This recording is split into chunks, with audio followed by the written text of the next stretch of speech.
São 9h17. A gente vai tentar entender um pouco mais como funciona a prevenção de desastres em casos como o que a gente está discutindo e acompanhando lá no Rio Grande do Sul. Para isso, recebemos o pesquisador do CEMADEM, especialista em mudanças climáticas e desastres, o Pedro Ivo Camarinha. Pedro, muito bom dia, obrigado pela entrevista.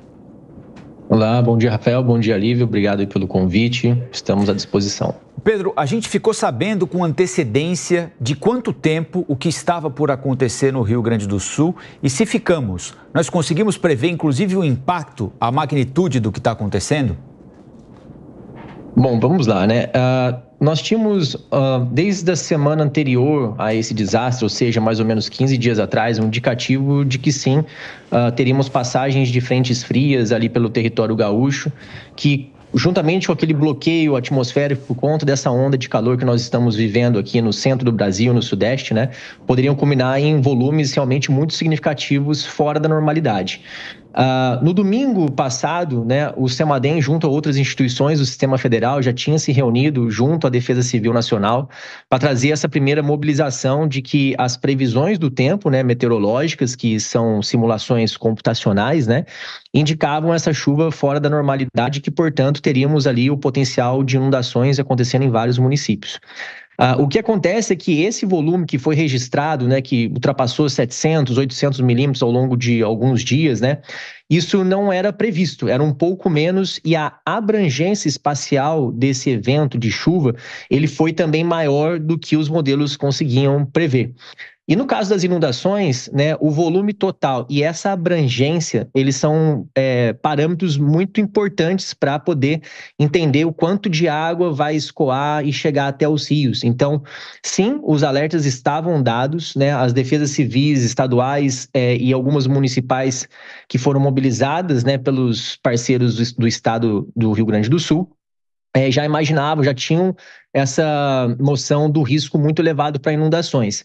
O que já se esperava uma mobilização, né, desses municípios, das defesas civis, juntamente com a população, para o enfrentamento dessa situação que, durante os dias, ela foi se agravando acima daquilo que era esperado dias anteriores.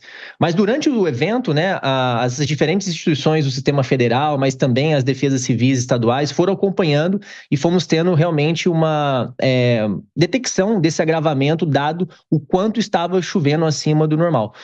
Então, de fato, né, sabia-se de um evento de grande magnitude que foi sendo melhor definido, melhor diagnosticado com o passar dos dias também, mas a situação ali realmente é muito complexa, né, tanto pela natureza de como são os municípios muito próximos a vários rios que cortam aquela região, mas principalmente a grande dificuldade, no meu entendimento, é a baixa capacidade das defesas civis, né.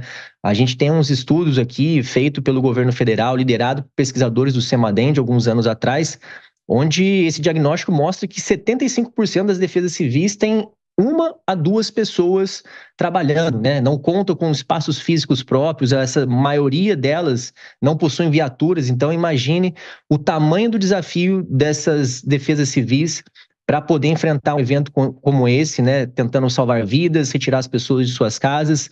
Então, no meu entendimento, esse é um dos grandes gargalos que a gente ainda enfrenta em situações como essa. Agora, Pedro, só para atualizar a nossa audiência que está sobretudo nos acompanhando pelo rádio, porque a tarja, aqui para quem nos vê por vídeo, nós já atualizamos, a Defesa Civil já divulgou o boletim mais recente dos trabalhos feitos lá no Rio Grande do Sul. O número de mortos realmente subiu para 83, 4 continuam sendo investigados, 1 em Caxias do Sul, 1 em Pinhal Grande, 1 em Santa Maria e 1 óbito em Três Coroas.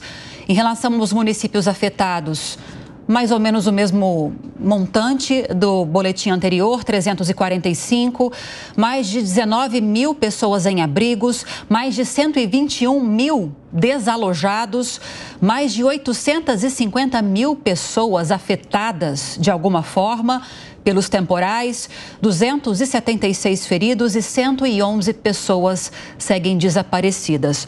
Agora, Pedro, para além dessa deficiência da estrutura da Defesa Civil que você citou agora para a gente, levando-se em consideração o nível, o volume de chuva que caiu nessas cidades afetadas, algo poderia ter sido feito antes em nível estrutural das cidades que fosse capaz de evitar tantos danos ou não? Pelo nível de chuva, pouco impacto teria uma estrutura um pouco mais preparada.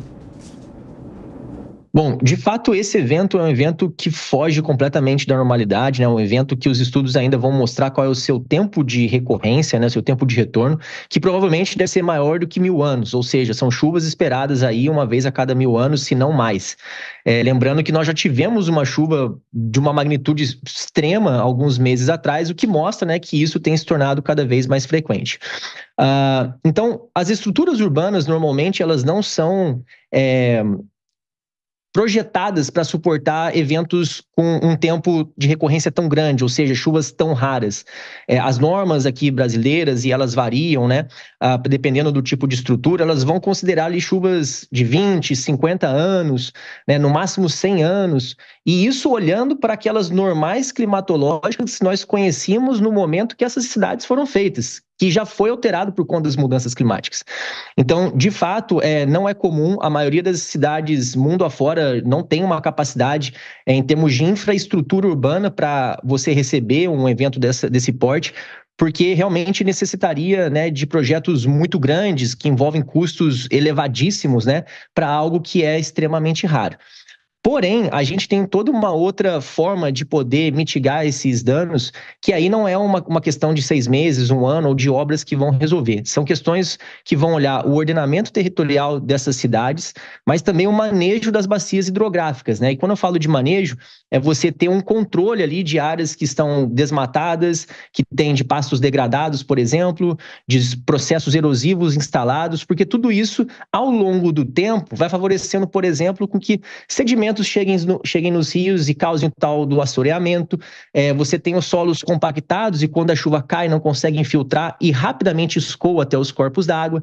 Então, esse tipo de manejo, juntamente ao ordenamento territorial, né, prevendo também, por exemplo, parques lineares, áreas mais permeáveis nesses territórios, ajudariam pelo menos na tempestividade dessas inundações. Ou seja, aquela água que caiu, ela de fato chegaria nos rios em um momento ou outro, mas não chegaria com essa rapidez. Talvez nós tivéssemos ali um tempo maior para que essa água fosse percolando pelo solo, chegando até os rios. Eventualmente, esses níveis recordes que nós estamos vendo, principalmente em Porto Alegre, pudessem ser menor, e você teria ali uma abrandagem, assim, você conseguiria abrandar todos esses impactos em decorrência desse tipo de solução.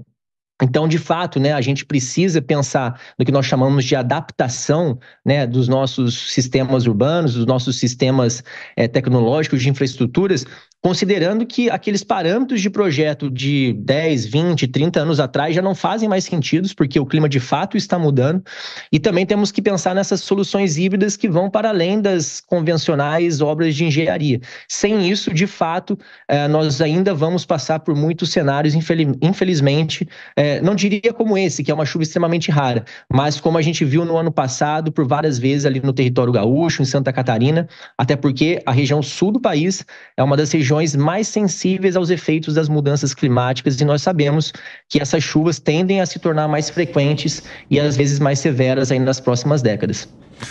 Muito bem, nós conversamos aqui com o pesquisador do CEMADEM, especialista em mudanças climáticas e desastres, Pedro Ivo Camarinha. Pedro, muito obrigado pelas explicações e até a próxima.